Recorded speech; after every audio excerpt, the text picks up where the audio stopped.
जय हिंद दोस्तों, नमस्कार। आइए आज जो है पहला जो है क्लास हम जो है लेने चल रहे हैं कैलेंडर के बारे में। तो कोडिंग डिकोडिंग की बात अभी नहीं कर रहे हैं। कोडिंग डिकोडिंग बात जो है बाद में करेंगे। पहले जो मेन चैप्टर है उसी को जो है टारगेट किए हुए हैं एसएससी जीडी को देखते हुए। तो आइए पहले सबसे पहले पहला जो है जो रीजनिंग का क्लास है आज का, वो आज हम जो है कैलेंडर लिए हैं। तो कैलेंडर जो है पहले हम थोड़ा ये बताना चाहेंगे कैलेंडर का इतिहास जो है। तो आप जानते हैं कि जैसे पृथ्वी जो है पूरा जो है चक्कर 365 जो है दिन में 365 सही 1/4 जो है इतने दिन में जो है लगाती है पृथ्वी। तो इसी के कारण पूरा जो है एक जो है वर्ष माना जाता है। तो इसी के जो है आधार पर कैलेंडर ने जो ग्रीक देश का कैलेंडर था, वैज्ञानिक था ग्रीसियन, तो उन्होंने जो है इसी के आधार पे पूरा जो है 365 दिन और जो है उन्हीं दिनों को जो है सप्ताह, उसके बाद जो है जो एक्स्ट्रा दिन था उसमें जो है परिवर्तित करके एक वर्ष कंप्लीट किया। लेकिन बच्चों ये बता दें कि जो 365 सही 1/4 लिखा जाता है उसका हकीकत में अगर मतलब देखा जाए तो जो है 365 दिन होता है और 5 घंटे 48 मिनट 5 सेकंड का ये टोटल टाइमिंग होता है। और अगर बात कर ली जाए एक दिन का जो समय होता है, ये मान के चलिए कि 24 जो होता है 23 घंटे आपका 23 घंटे 56 मिनट 5 सेकंड का जो है ये टोटल जो है आपका टाइमिंग होता है। तो यही जो है लास्ट में जुड़कर जो है टोटल आपका जो एक जो दिन एक्स्ट्रा होता है, तो 4 साल के बाद जो है आपका एक एक्स्ट्रा दिन जो होता है वो फरवरी जो है माह में आपका जो है जाके जुड़ता है, जिससे फरवरी आपका क्या हो जाता है 29 की हो जाती है। अब अगर बात कर ली जाए तो एक बात तो दिमाग में ये तो ज़रूर उठता होगा कि जो है जो ग्रीक देश का जो है कैलेंडर थे, वैज्ञानिक थे जिनके नाम पर जो है कैलेंडर रखा गया, तो वहाँ पे जो है उन्होंने फरवरी माह में ही जो है 29 का क्यों जो है कैलेंडर बनाया।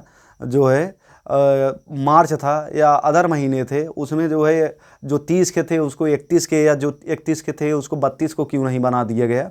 तो इसके पीछे जो है बहुत बड़ा कारण था। जैसा कि आप जानते हैं कि ग्रीक देश का जो कैलेंडर वैज्ञानिक था, वहाँ पे जो है न्यू ईयर्स जो है सेलिब्रेट यानी नया साल जो बधाई दी जाती थी, नया साल मनाया जाता था, वो 1 जो है मार्च को मनाया जाता था।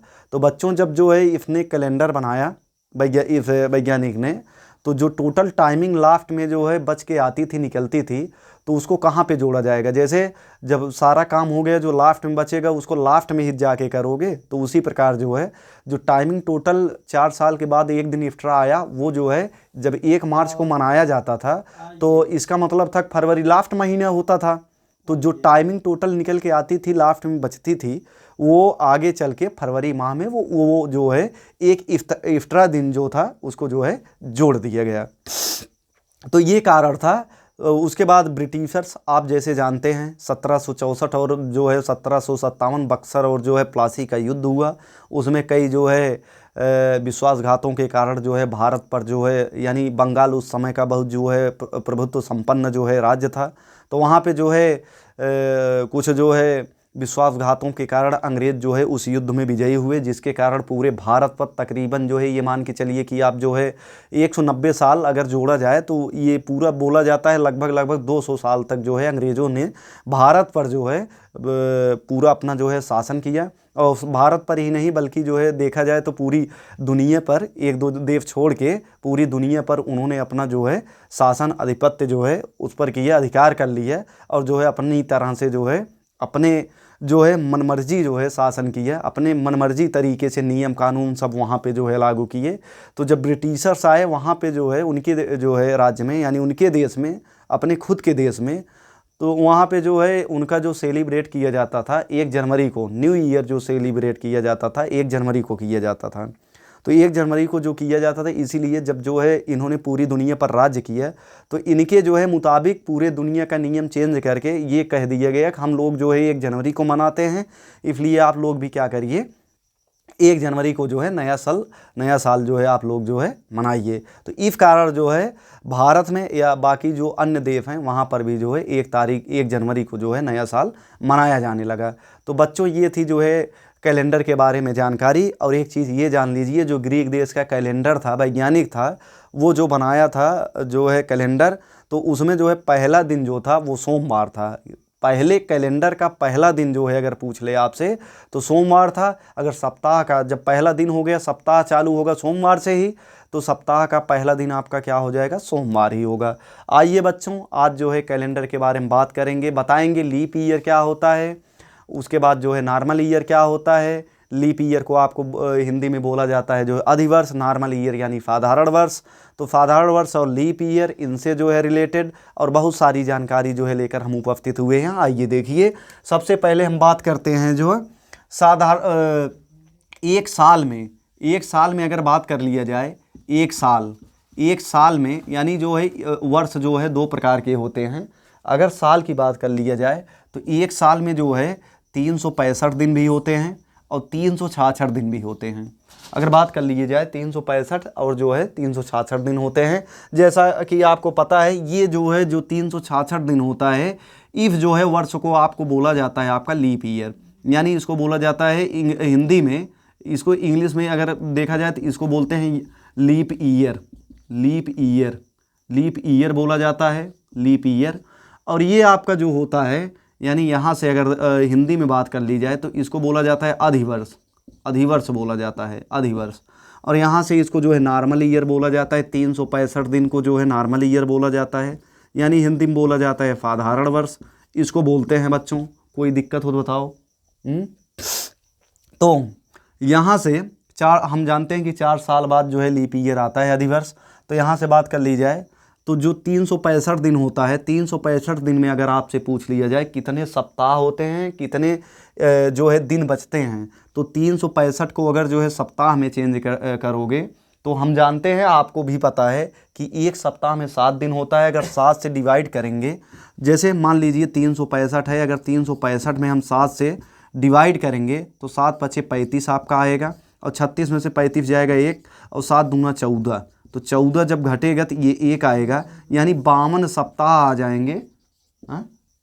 52 सप्ताह आ जाएंगे, 52 सप्ताह। और एक आपका क्या आ जाएगा, एक आपका आ जाएगा विषम दिन, एक आपका क्या आ जाएगा, विषम दिन। 52 सप्ताह और जो है एक विषम दिन आ जाएंगे। ठीक है बच्चों।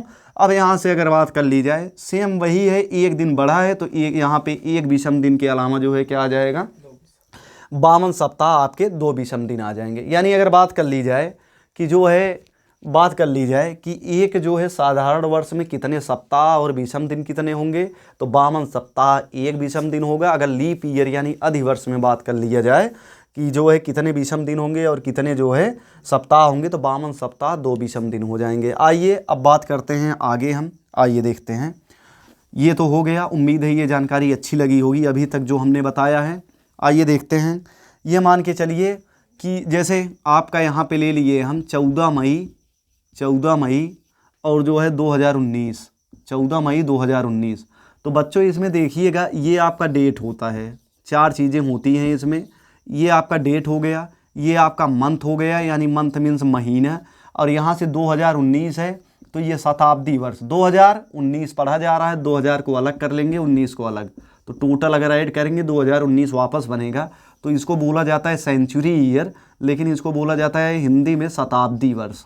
शताब्दी वर्ष हिंदी लिख रहे हैं बच्चों, इंग्लिश में बोल दे रहे हैं, शताब्दी वर्ष सेंचुरी ईयर इसको बोला जाता है। और ये जो आपका होता है ईयर बोला जाता है, ईयर। तो इसमें 4 चीज़ें होती हैं। अगर आपको पता करना है कि कौन सा जो है ईयर लीप ईयर है, कितना जो है, कौन सा जो है साधारण वर्ष है, तो ये आपको जो है यहाँ पे अब बताने चल रहे हैं कैसे आप निकालेंगे। देखिएगा यहाँ पे ये इतना आप नोट कर लीजिएगा, यहीं से आपको समझ में आएगी। दिन होता, डेट होता है, महीने का नाम होता है, फिर उसके बाद जो है आपका सन होता है, ये शताब्दी वर्ष होता है, ठीक है, वर्ष होता है। ये 4 चीज़ें होती हैं। आइए देखते हैं। यहाँ से एक बात ये जान लीजिएगा, जैसे यहाँ से अगर 1400 है, जिस संख्या के लास्ट में 00 रहेगा उन जो है वो शताब्दी वर्ष होते हैं। जैसे 1400 है, ये शताब्दी वर्ष है, लेकिन 1400 अगर 98 कर दिया जाए तो 1400 तो इसमें क्या हो जाएगा, शताब्दी वर्ष चलेगा, ये शताब्दी वर्ष, ठीक है। उसके बाद जो है 98 क्या हो जाएगा, ईयर हो जाएगा।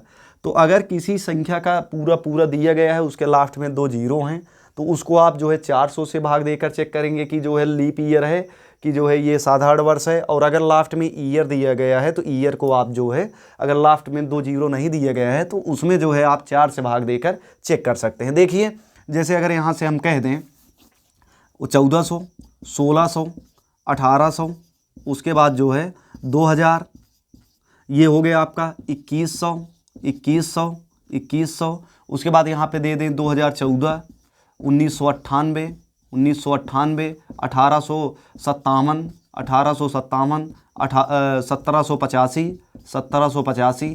अगर बच्चों ये बात कर ली जाए तो हम कह दें ये बताइए ये जो है लीप ईयर कौन कौन से हैं, इसमें बताइए लीप ईयर और इसमें बताइए लीप ईयर।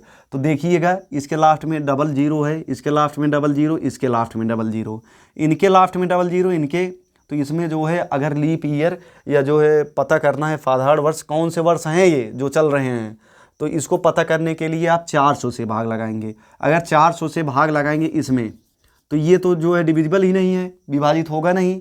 400 से इसमें भाग लगाएंगे, ये भी विभाजित नहीं होगा। तो ये जो विभाजित नहीं होगा इसको बोलेंगे नॉर्मल वर्ष, यानी नॉर्मल ईयर, साधारण वर्ष।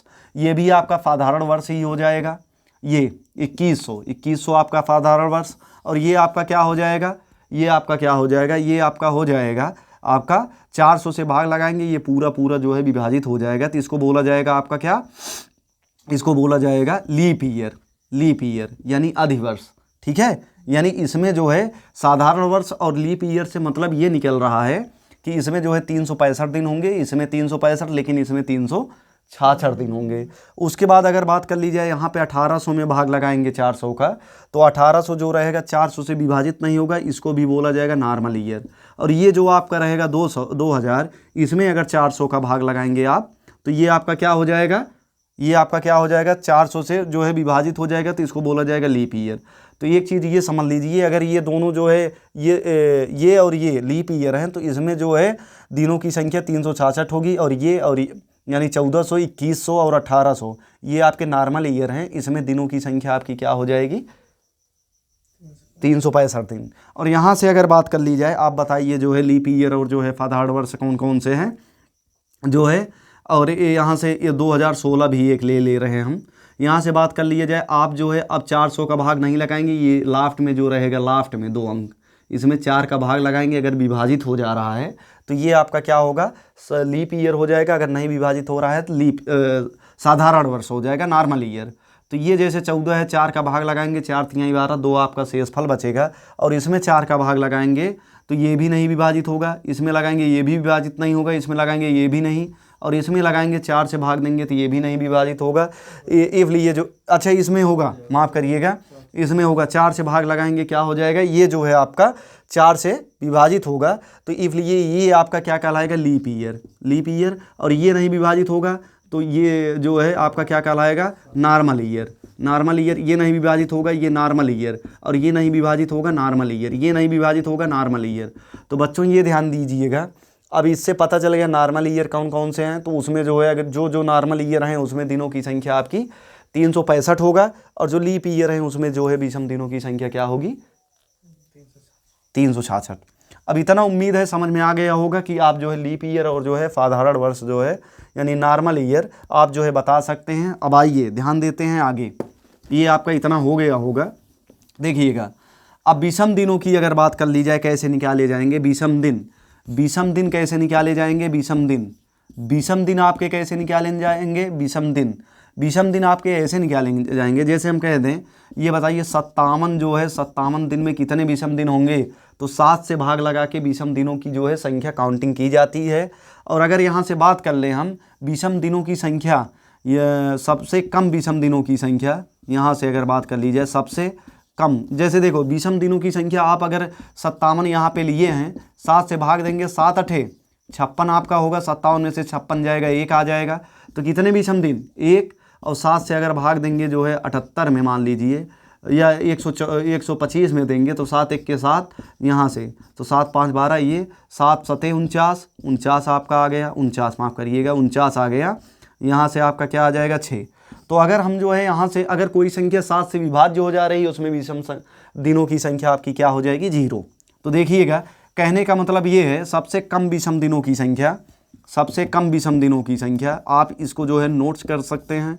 सबसे कम विषम दिनों की संख्या, सबसे कम विषम दिनों की संख्या, विषम दिनों की संख्या, विषम दिनों की संख्या, विषम दिनों की संख्या, सबसे कम विषम दिनों की संख्या 0 होगा।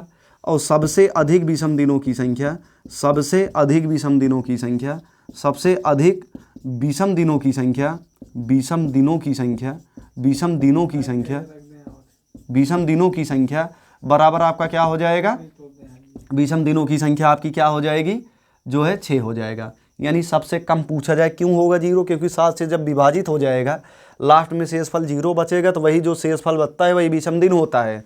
जो अगर दिन दिए गए हैं तो इसका मतलब है 0 होगा सबसे कम, और सबसे ज़्यादा जो है 6 होगा। और 0 और 6 के बीच में जो है विषम दिन रहेंगे, यानी 0 हो सकता है विषम दिन, या 1 हो सकता है, ये 2, ये 3, ये जो है आपका 4, ये 5, ये 6। ये मान लीजिए अब जो विषम दिन ये बच रहे हैं ना, यही 7 दिन हैं आपके। अब 7 दिनों के कोड हैं, ये आगे हम चल के बताएंगे। ये संडे का हो जाएगा, मंडे ऐसे जो है चलेगा सैटरडे तक। तो ये जो है हम आगे चल के बताएंगे, अभी इस पर चर्चा नहीं कर रहे हैं, तो ये जानते रहिएगा, इस प्रकार आपका होगा। अब बात कर लेते हैं, इसको मिटा दे रहे हैं, ठीक। अब देखिएगा, जैसे यहाँ से बात कर लें, आप बता दीजिए, जैसे हम कहते हैं 18 वर्ष में विषम दिनों की संख्या बताइए। यानी 18 वर्ष में अगर हम कह दें कितने लीप ईयर होंगे, 18 वर्ष में कितने लीप ईयर होंगे, कितने लीप ईयर होंगे, यानी अधिवर्ष, लीप ईयर होंगे, लीप वर्ष, कितने लीप वर्ष होंगे। तो 18 में आप क्या करेंगे, 4 का भाग लगा देंगे, 4 का भाग लगाएंगे, 4 चौक 16, तो 16 से कैंसिल हो जाएगा 2, यानी 4 लीप ईयर होंगे। जो बाकी बचेंगे यानी 14 बचेंगे, तो जो 14 बचेगा, 4 तो आपका क्या हो जाएगा लीप ईयर, जो 14, 18 वर्ष हैं टोटल, तो 14 बचेगा, तो 14 आपके क्या हो जाएंगे, नॉर्मल ईयर, नॉर्मल ईयर, 14 आपके नॉर्मल ईयर। इसी प्रकार आप निकाल सकते हैं। अब चलिए आगे चलते हैं, यहाँ से बात कर ली जाए। हाँ, लीप ईयर अगर जो है विषम दिन निकालने हैं तो 400 का भाग लगेगा शताब्दी ईयर में। यहाँ से अगर बात कर लें बच्चों, ये आपका मान लीजिए 100 वर्ष है, 100 वर्ष है। अगर इसमें हम कहते हैं कुल विषम दिनों की संख्या बताइए, कुल विषम दिनों की संख्या, तो यहाँ पे लास्ट में क्या है आपका 00 है, तो आप जो है 400 से जो है भाग देंगे इसमें, लेकिन 400 से ये 100वां वर्ष, 99 वर्ष इसके पहले हैं, 100वां वर्ष जो रहेगा उसमें 400 से भाग लगाएंगे। जो बाकी पहले 99 वर्ष हैं उसमें आप 4 का भाग लगाएंगे, यानी ये 99 वर्ष हो गए, और ये 100वां वर्ष, 100वां वर्ष में 400 का भाग लगाएंगे। तो 99 में 4 का भाग लगाएंगे तो 99 24 बार जाएगा, 96 आएगा, डायरेक्ट हम कर दे रहे हैं। यहाँ से आपका क्या बच जाएगा, यहाँ से बचेगा आपका क्या बचेगा, आपका जो है 3 बचेगा।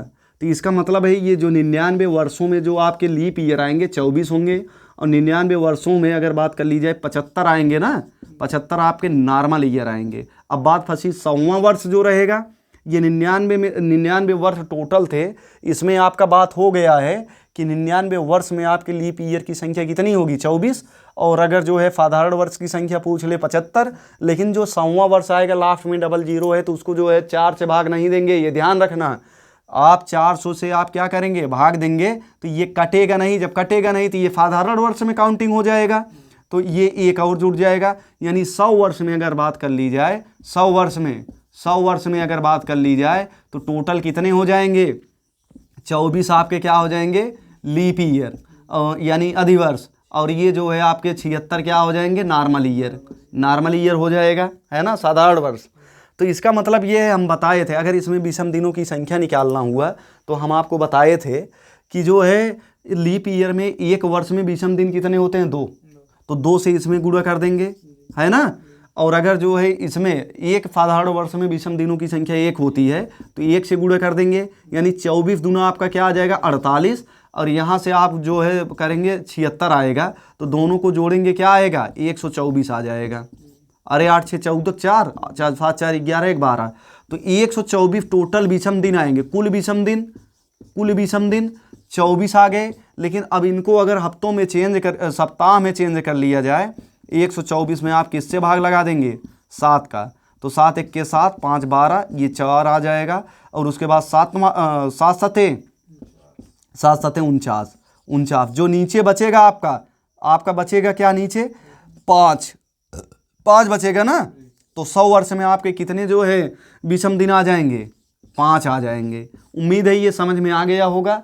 अब आगे चलते हैं, ठीक है, ये समझ में आ गया होगा। मिटा दे रहे हैं इसको।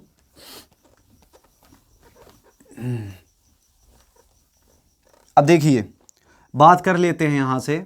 जैसे आपका अगर जो है 60 दिन में पूछ लिया जाए विषम दिन, तो 7 7 7 9 63, 7 8 56, कितने विषम दिन आएंगे।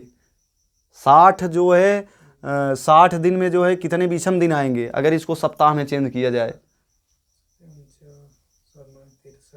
7 8 56, तो 4 शेष फल बचेगा, कितने विषम दिन, 4 आएंगे।